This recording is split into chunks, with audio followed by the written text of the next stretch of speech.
Pursuant to Standing Order 1082 and the motion adopted by the committee on Tuesday, February 1st, 2022, the committee is commencing its study of crowdfunding platforms and extremism financing. With us today from the Financial Transactions and Reports Analysis Centre of Canada, Barry McKillop, Deputy Director, Intelligence, and Annette Ryan, Deputy Director, Partnership, Policy, and Analysis. Up to 5 minutes will be given for opening remarks, after which we will proceed with rounds of questions. Witnesses may choose to share their time with other witnesses if they wish. Welcome to you. And I now invite Mr. McKillop to make an opening statement of up to 5 minutes. Floor is yours, sir. Thank you, Mr. Chair, for inviting us to address the committee today. I would like to briefly speak about FINTRAC's mandate under the Proceeds of Crime, Money Laundering and Terrorist Financing Act, and the valuable role we play in helping to protect Canadians and Canada's economy. Mr. Chair, FINTRAC's mandate is to facilitate the detection, prevention, and deterrence of money laundering and the financing of terrorist activities. Federal departments and agencies that play a key role in Canada's anti-money laundering and anti-terrorist financing regime. FINTRAC was established as an administrative financial intelligence unit and not a law enforcement or investigative agency. We do not have the authority to freeze or seize funds or cancel or delay financial transactions. This was done very deliberately by the Parliament of Canada to ensure that we would have access to the information needed to support the money laundering and terrorist financing investigations of Canada's police, law enforcement, and national security agencies while protecting the privacy of Canadians. As Canada's anti-money laundering and anti-terrorism financing regulator, FINTRAC is responsible for ensuring the compliance of thousands of businesses with requirements under the Act, including financial entities, casinos, money service businesses, real estate, and others. I will note that crowdfunding sites are not a regulated business sector under the Act. However, when these sites transit with or through businesses subject to the Proceeds of Crime, Money Laundering, and Terrorist Financing Act and its regulations, these financial transactions would be covered under the Act. As part of their obligations, businesses subject to the Act are required to establish a compliance program, identify clients, keep records, and report certain types of financial transactions to FINTRAC, including international electronic funds transfers totaling 10,000 or more in a 24-hour period, large virtual currency transactions totaling 10,000 or more in a 24-hour period, and suspicious transactions which have no monetary threshold for reporting. Mr. Chair, compliance with the broader legislative and regulatory obligations provides important measures for deterring criminals and terrorists from operating within Canada's legitimate economy. Compliance with the legislation ensures that FINTRAC receives the information that we need to generate financial intelligence for enforcement and national security agencies to act upon. The reports that we receive from Canadian businesses are analyzed and assessed. And when we have reasonable grounds to suspect that financial intelligence would be relevant to investigating or prosecuting a money laundering offense or a terrorist activity financing offense, FINTRAC generates a financial intelligence disclosure for Canada's police, law enforcement, and national security agencies. Under subsection 55(1) of the Proceeds of Crime, Money Laundering, and Terrorist Financing Act, FINTRAC is expressly prohibited from discussing any information that we receive or any financial intelligence that we disclose to Canada's police, law enforcement, and national security agencies. What I can say, however, is that our financial intelligence is valued by those agencies, many of whom have told us that they will not start a major project-level investigation without seeking out our financial intelligence. Last year, we provided more than 2,000 disclosures of actionable financial intelligence in support of investigations related to money laundering, terrorist financing, and threats to the security of Canada. Since becoming operational in 2001, the Centre has provided more than 22,000 financial intelligence disclosures to Canada's police, law enforcement, national security agencies, as well as our international partners. Our disclosures include financial information on an individual or a network of individuals or entities suspected to be involved in money laundering or the financing of terrorist activities. They can make links between individuals and businesses that have not been identified in an investigation and can help investigators refine the scope of their cases or shift their sights to different targets. Our financial intelligence is often used by law enforcement agencies to put together affidavits to obtain search warrants and production orders. Our financial intelligence can also be used to identify proceeds of crime and advance the government's knowledge of the financial dimensions of certain crimes and threats, including organized crime and terrorism. Last year, our financial intelligence contributed to 376 major resource-intensive investigations and many hundreds of other individual investigations at the municipal, provincial, federal levels across the country, as well as international investigations. Thank you very much. Unless you have something that you think is indispensable, and you got 10 seconds. No, sir. C'est maintenant avec plaisir que je répondrai aux... It will be my pleasure to answer the questions of the committee. Opportunities. Thank you. Now we begin a round of questions, and to lead off, I would invite Mr. Lloyd to use his 6 minutes. Sir, the floor is yours. Thank you, Mr. Chair, and I want to thank the witness for attending. Wanted to ask the witness, is there a objective threshold that you employ to determine, when something is money laundering and when something is a terrorist activity? My concern is, the word terrorism, can be thrown around somewhat carelessly. And I just want to know, what is your objective standard for what does constitute those activities? Thank you. Thank you for the question. Mr. Chair, when we arrive at our threshold to suspect that a certain transaction would be relevant to a money laundering or terrorist activity financing investigation, we have a number of indicators that we have developed over the years based on our intelligence.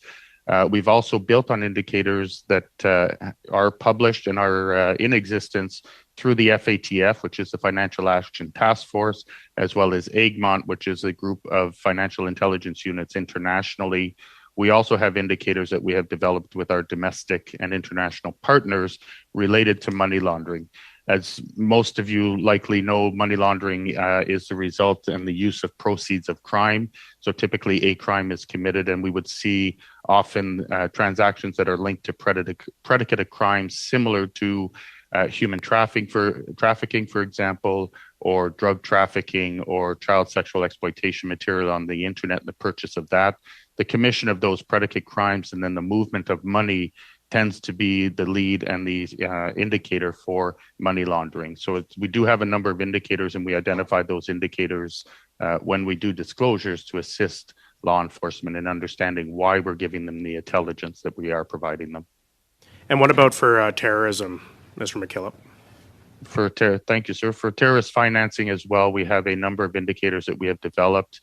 We have also shared some of those. We have shared those indicators with our reporting entities as well. And the indicators assist both on the money laundering and the terrorist activity financing side. They assist our reporting entities in identifying the transactions that may be associated with those. So they are specific, actionable intelligence indicators that can be used to identify suspicious transactions. Thank you. I'm sure there's a role for legislators, in a sort of creating a framework, as you said, based on the criteria that you use. But do you think it's appropriate, for politicians to, call on FINTRAC to investigate groups as they come up? Is that something that you guys have a mandate to do and that you think would be appropriate to do, or do you think that following your own mandates and guidelines is the best way to conduct your activities? Thank you very much for the question.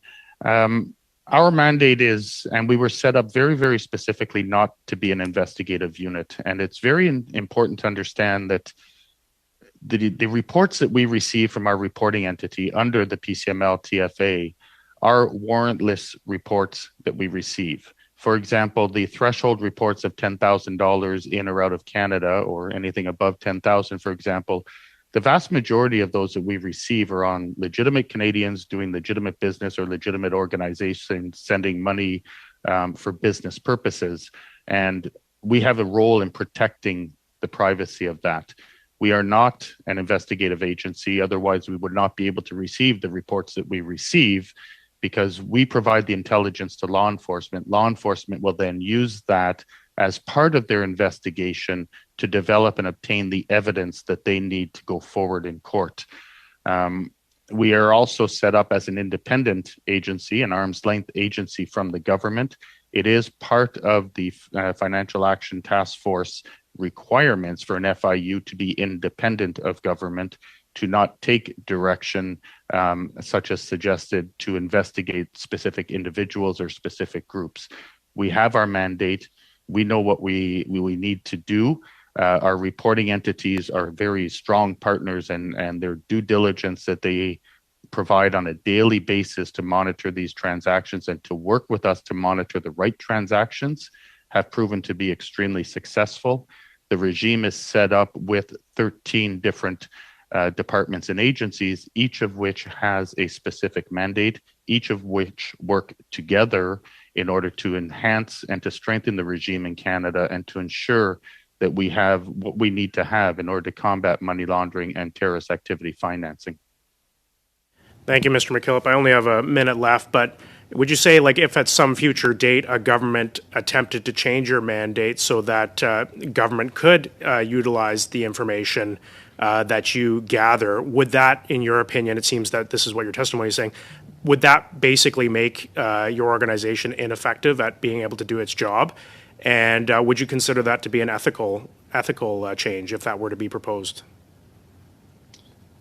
Thank you for the question. I think it would be not my personal view per se, but I think there would be certainly when we were set up looking at the Constitution and what would be constitutionally acceptable in terms of transactions being provided to FINTRAC.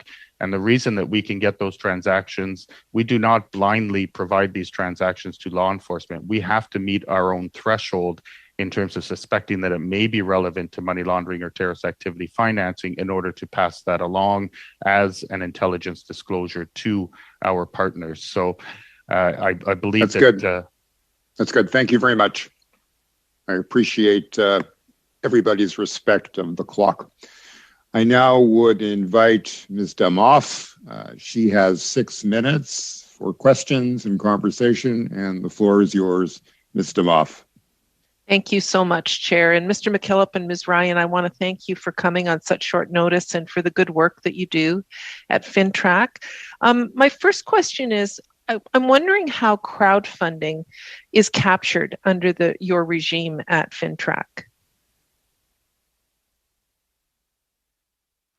Thank you for the question.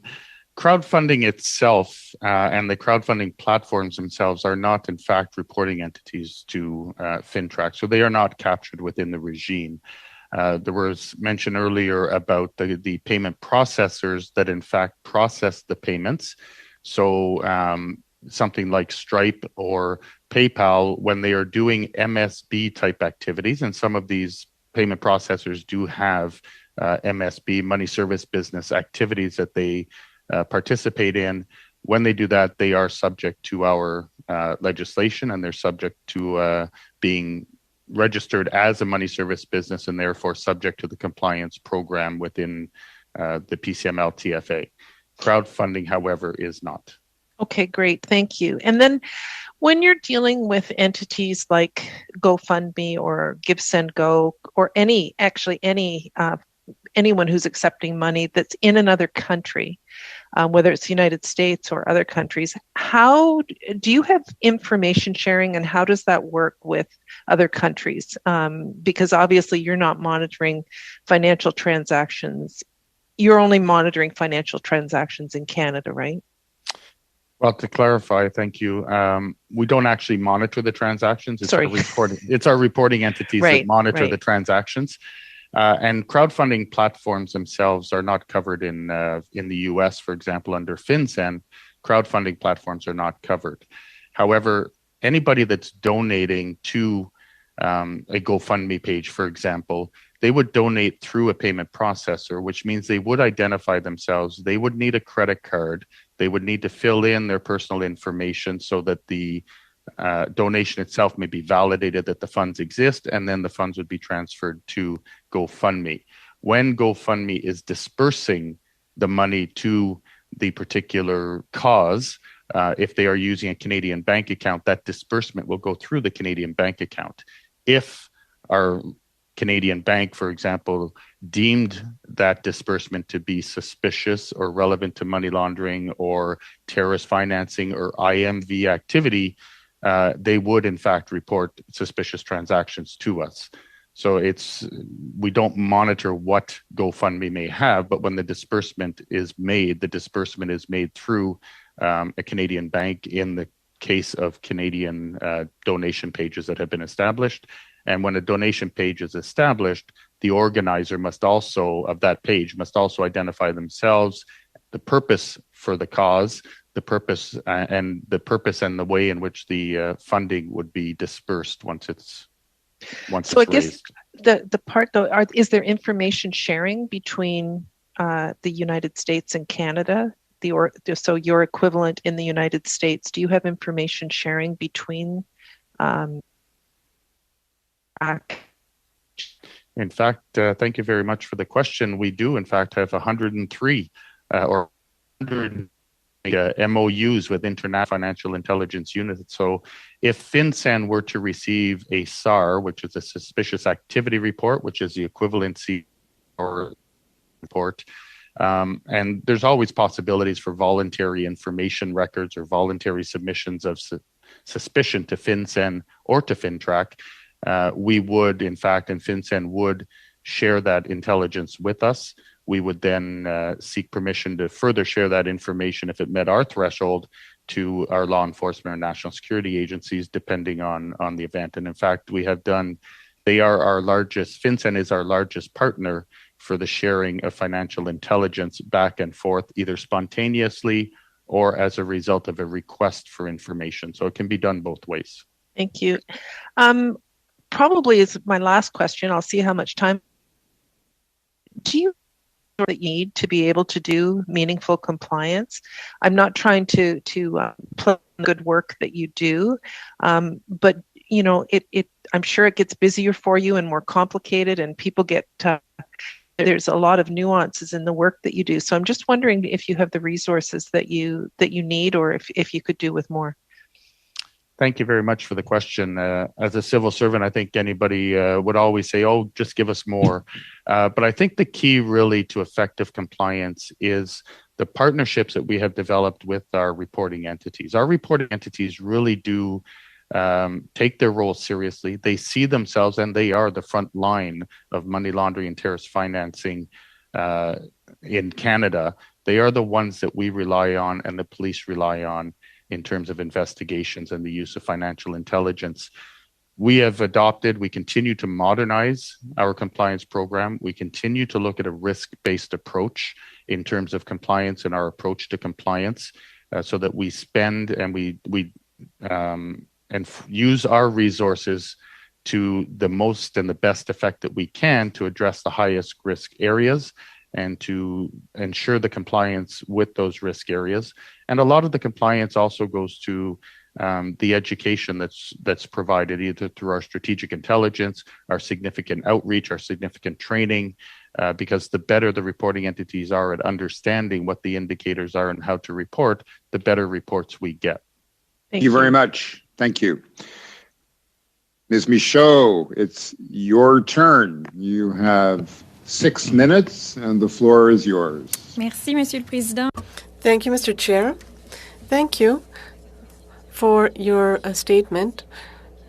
Mr. McKillop, you were saying in your opening remarks that the social funding sites such as GoFundMe are not among the regulated sectors according to the Money Laundering Act and the Funding of Terrorist Activities Act, and this was implemented in the 2000s.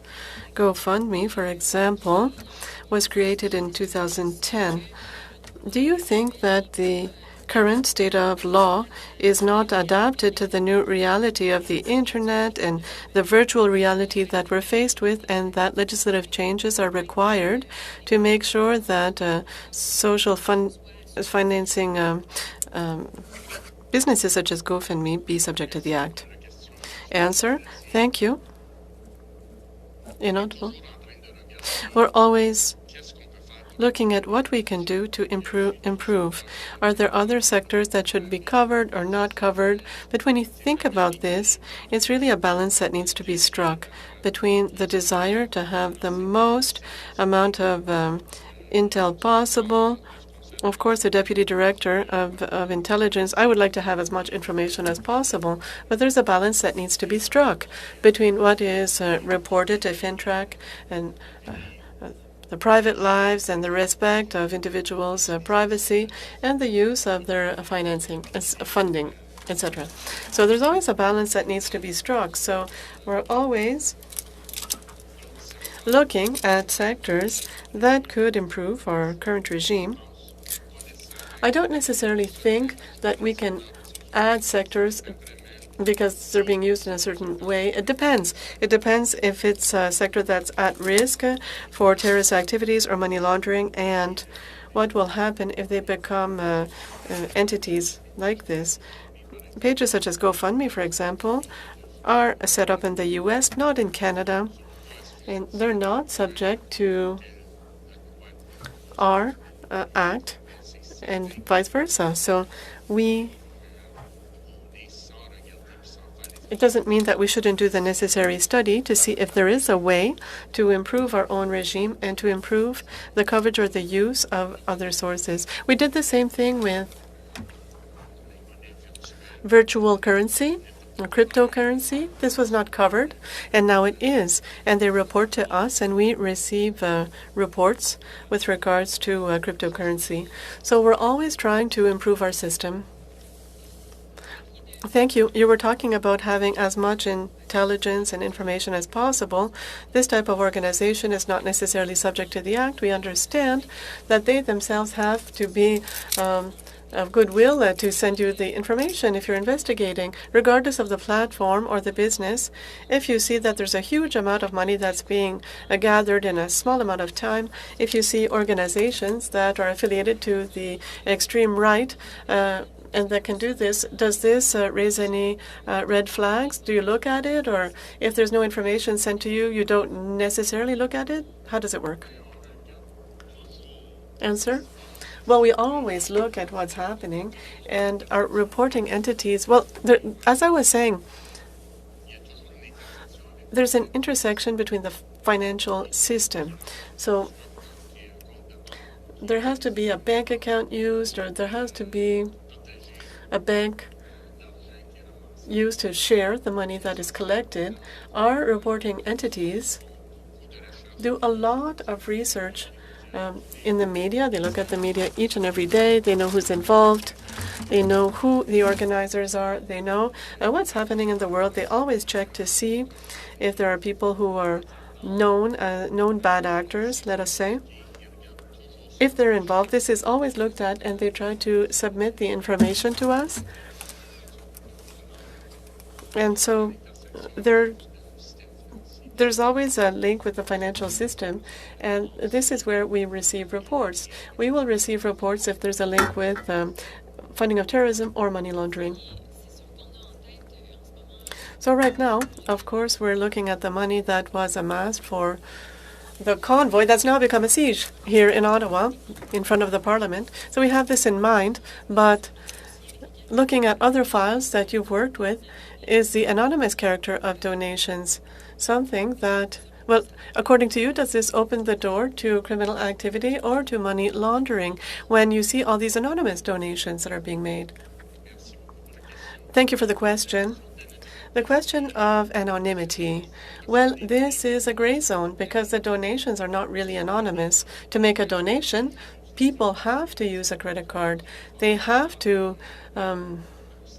go through a system such as Stripe, for example, in order to send money to the cause. So it's not really anonymous.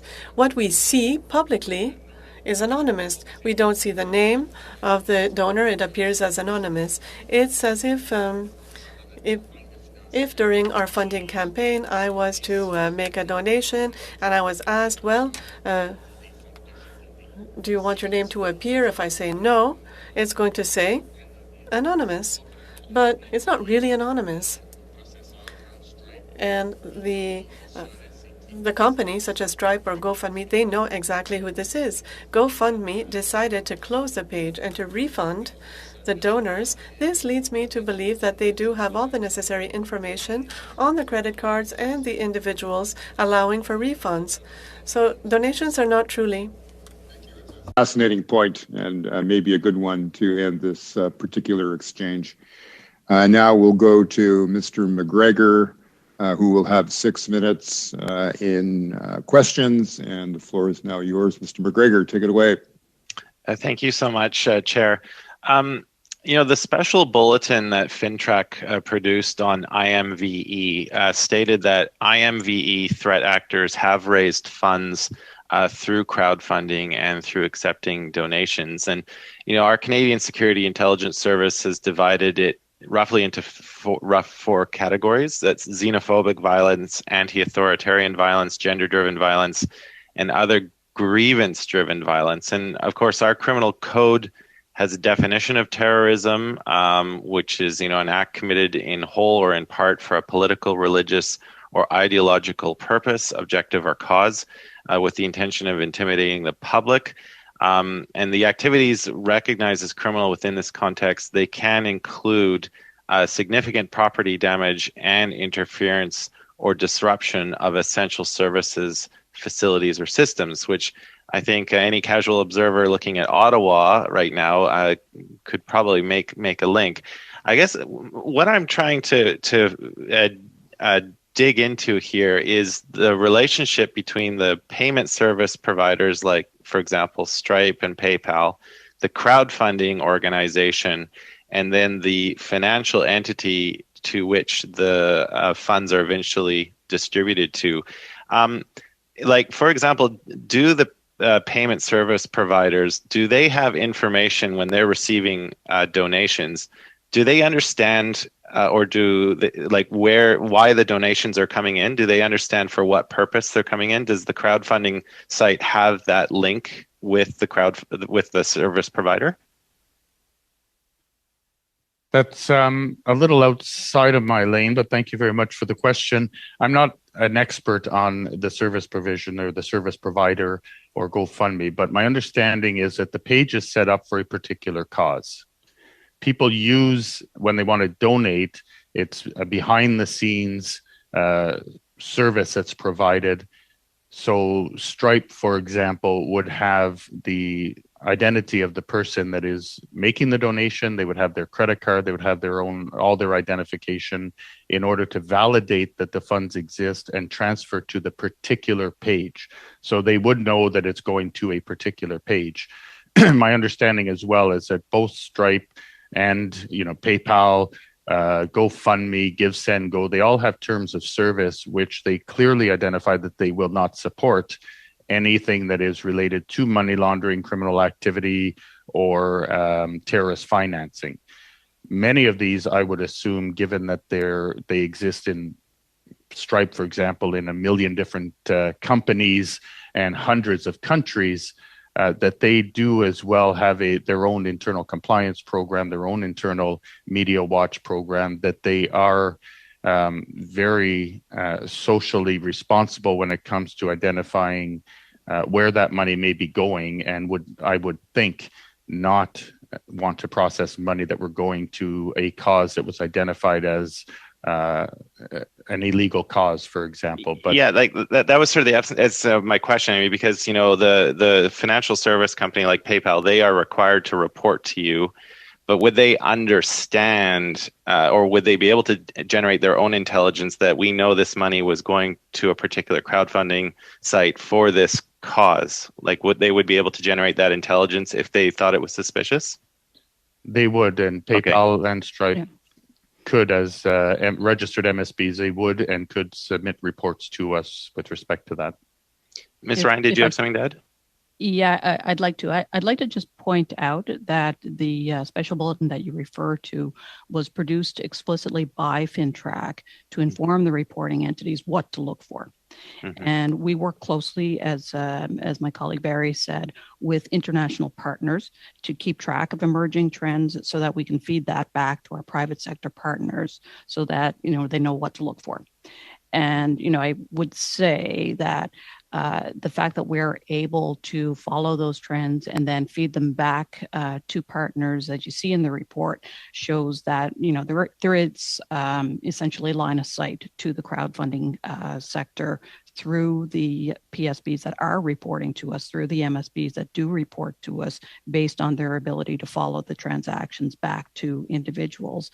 We can then, look at the relevant patterns and have a sense of, what's suspicious, what raises to the level that our colleagues on the operational side can share with competent authorities. And in that way, that's how the system remains fresh as to, what is suspicious as illicit activity evolves through time. And just quickly, I've only got 45 seconds. Just, when you are producing actionable intelligence for law enforcement, I know you're not an investigative agency, but you do formulate a lot of your opinions based on the reports you receive. I mean, but do you also passively receive information from other sources? I mean, you see the news every day. You're aware of what's going on. Does that how much does that figure in your reporting to intelligence agencies? In 10 seconds, I'm afraid. Yeah. Thank you, Mr. Chair. Yes, we do open source intelligence in support of the disclosures that we produce, and we will provide that with the disclosures if it's relevant. Appreciate it. Thank you. Thank you. Colleagues, I'm looking at the clock. We have a hard stop at the top of the hour. We have 15 minutes left, and coincidentally and happily, that means that I could call on a representative from each party, and they can take their full allotment of time, and we should end within a minute. So, Mr. Van Popta, you're first. You have 5 minutes. Please proceed. Good. Thank you very much. And thank you, Mr. McKillop and Ms. Ryan, for being here and informing us on the important work that you do. I want some clarification maybe from Mr. McKillop. And that is that if my understanding of your testimony is correct, a crowdfunding platform is not regulated by FinTrack. So they would never make the report, but it is the money service businesses that are feeding money to the crowdfunding platform, or a bank receiving the money from the crowdfunding platform that are regulated to report suspicious transactions. Is my understanding correct? That is correct, sir. Okay, good. So thank you. So a money service business such as Stripe or PayPal or Visa or MasterCard or whoever it might be, are there clear guidelines as to what they have to look for terrorism type funding or money laundering? What do they look for? Thank you, sir, for the question. They do have clear guidelines. The guidelines are available and they're on our website. We provide guidelines. We identify as well different reasons perhaps for submitting STRs, and we provide those guidelines. We also provide a number of very specific indicators that would help them in their transaction monitoring. For example, we have 5 very, very successful public-private partnerships dealing with human trafficking, fentanyl trafficking, romance scams, underground banking, child sexual exploitation material on the internet. These PPPs, as we call them, we have set out with our reporting entities, and we provide very actionable indicators that they can plug into their own systems to create the algorithms to assist them in identifying suspicious transactions that may be related to those types of predicate crimes. We've also provided them with terrorist financing indicators, IMVE indicators, as my colleague mentioned, to assist them in identifying those types of transactions. As you know, it's often not simply one transaction, but often a pattern of transactions that's required to look at, and we assist them in providing them as many clear indicators, guidance, outreach, training in order to enhance that. And I think that the success that we've seen is, I think, demonstrable through the increase in our suspicious transaction reports that we've received year over year, as well as the increase in the number of voluntary information records that we've received from the police seeking our assistance in their investigations. As those increase, we've been able to increase our disclosures, and it clearly shows that not only are the reporting entities doing their job really, really well in providing us those reports, but the police and our law enforcement and national security agencies, both in Canada and internationally, significantly appreciate our disclosures and are coming in to get them as often as they possibly can to assist in their investigations. Good, thank you. Ms. Ryan, I think your hand is up. It is, sir. I'd like to draw your attention to several international documents that our reporting entities would also consult, which Canada works quite closely to produce. These include, in July of 2019, Terrorist Financing Risk Assessment Guidance, in July of 2021, Ethnically or Racially Motivated Terrorism Financing, and as well specific documents such as the Financial Action Task Force's best practices on combating the abuse of not-for-profit organizations. So we do work quite closely on a very rich and detailed guidance that is based on. So I think you've gone on to mute. Okay, good. Okay, thank you. So there's an increase in SAR, suspicious activity reporting. So is that an indication of more suspicious transactions happening, or the reporting entities just getting better at understanding what to look for? Thank you for the question. And you're right, it is suspicious transaction reporting in Canada. The SARs are in the US. I believe it's a combination of both. It's not that we have, an explosion of criminality necessarily, and better at identifying predicate crimes associated to money laundering and or terrorist financing. And it's the quality of those reports us to do our job, to meet our threshold, and to provide actionable intelligence to our law enforcement national security agencies, both in Canada as well as internationally. As I mentioned, we do have 109 or 110 MOUs with international FIUs that we can share information with. Thank you very much.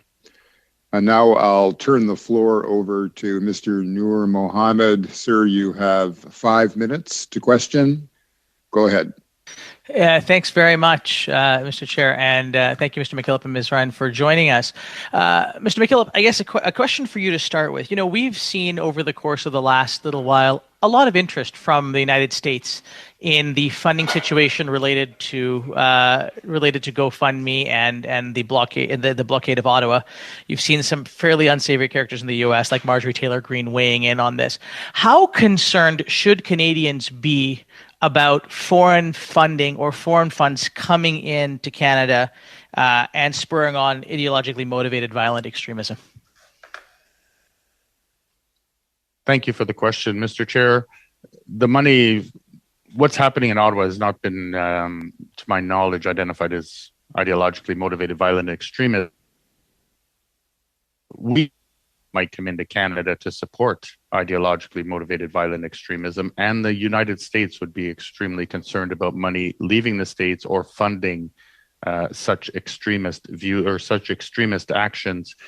Our partners in FinCEN are quite alive to this. We share a lot of intelligence back and forth with respect to IMVEs, with respect to traveling people that want to leave the country to participate in terrorist activities, for example. So we do, and we work with our Egmont and our Five Eyes partners very closely with respect to that. So any funding that would be linked to IMVE is of extreme concern and importance to us, and we would disclose that intelligence to our law enforcement and national security partners. So I believe that any action that's taken by those actors or by sanctioned groups, for example, a listed terrorist organization, for example, or members that are, or people that are known to be members of those organizations, both our financial institutions, but also those in the United States, I'm sure, know who these people are. They do monitor their transactions, and they do report actions or completed with respect to them. So one very brief question then. Do you have any concerns, or have there been any flags raised thus far around potential sources of funding for what has been happening in Ottawa? Thank you for the question. No, the sources of funding that we've seen today, we have not seen a spike. And as you know, I can't speak to specific reporting or reporting on any individuals or organizations, but we have not seen a spike in suspicious transaction reporting, for example, related to this. Great, thank you. I'm going to give the rest of my time to Mr. Zuberi, whatever time I have left. Thank you, Mr. Nur Mohammed, and thank you to witnesses for being here.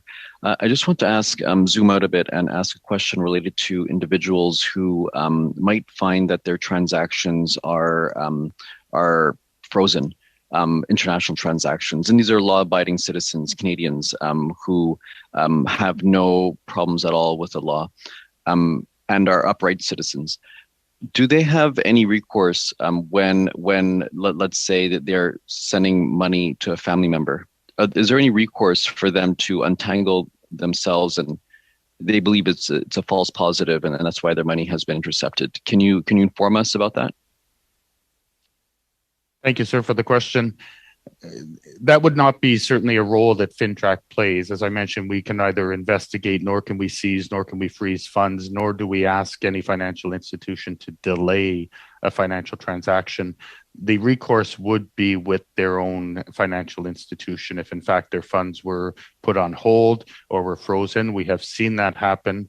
It's happened in instances where we see this through some of the suspicious transaction reporting where the narrative, the bank, for example, may tell us that the funds were put on hold until such time as their request for further information was completed and fulfilled by the individual. And then it's really up to the banks and the other financial institutions who have their own, and they determine their own level of risk that they're willing to manage with respect to the accounts and the accounts of their clients. So this would really be something that the individual would have to take up with their own bank and to determine what the risk was that was identified by the bank and how that may be mitigated. Thank you. And we have about 40 seconds. And related to that, do you provide guidelines along those questions, clarity for banks and other institutions around that? No, our guidelines are more along the lines of what they need to report to us and how to report, not how to manage their own risk and risk determination, nor how they manage the accounts of their clients. Thank you very much. And now I'll turn to Ms. Michaud. Ms. Michaud, you have 2.5 minutes. The floor is yours. Thank you, Mr. Chair. You mentioned that your mandate is to fight against money laundering and the funding of terrorist activities.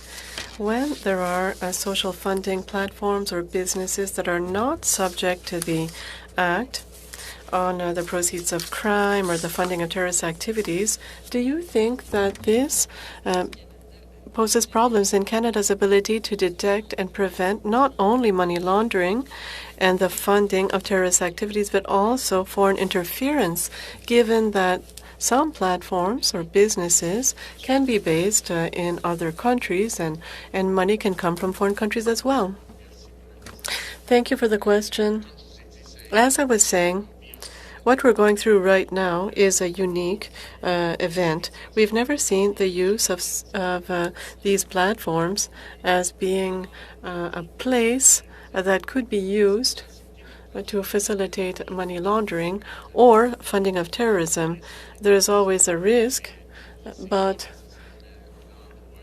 this has not been traditionally a platform that would have been used to these ends. There are many other ways, probably easier ways, to try to launder a cash or to collect money for terrorist activity. So this is a unique event. Are we going to learn from this? Yes. Are discussions underway? Are we going to continue to discuss with our foreign partners? Yes, of course. As you mentioned, these platforms exist on the internet. They're accessible by everyone throughout the world. If someone is supporting a cause, whether it be this cause or another cause, could be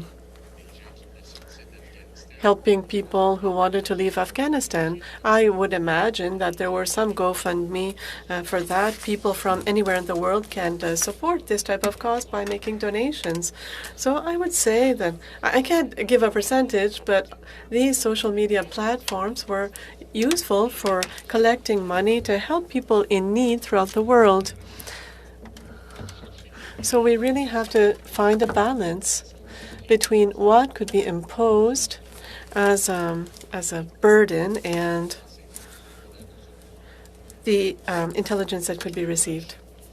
So now for the last slot, I will turn to Mr. McGregor. You have 2.5 minutes, and you will take us within a minute or two to the top of the clock. The floor is yours. Thank you so much, Chair.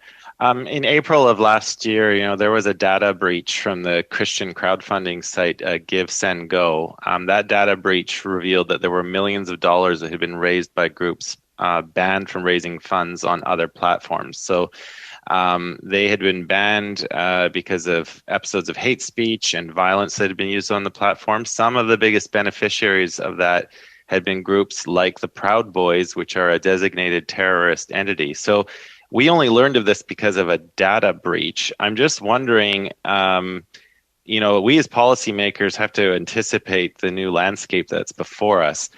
Does FinTrack have what it needs to capture this? Maybe not from a site like GoFundMe, but for other platforms which are competing for this space and for those dollars.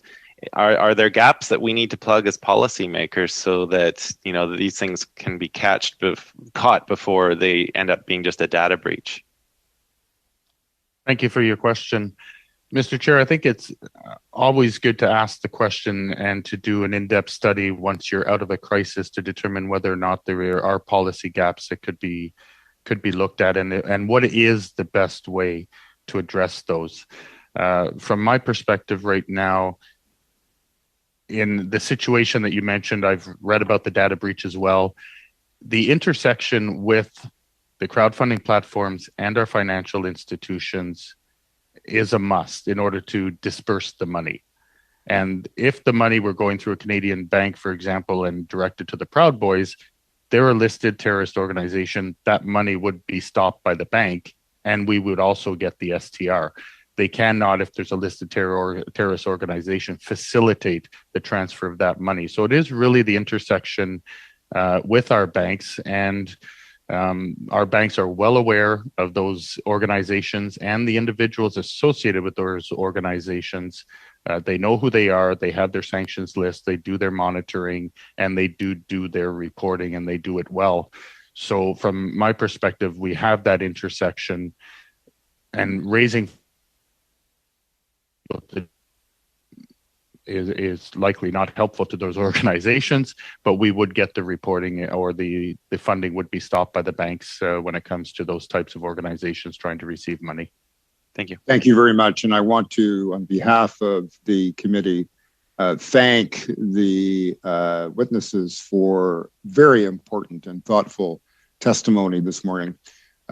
It will be very important as we make through the complexities of these very important and dynamic issues. Colleagues, right on time, thank you very much for everybody's cooperation. Does the committee agree that the meeting should be adjourned? Then the meeting is adjourned. Have a good weekend, everybody. We'll see you on Tuesday. Take care. Thanks, everybody. Thanks, Chair.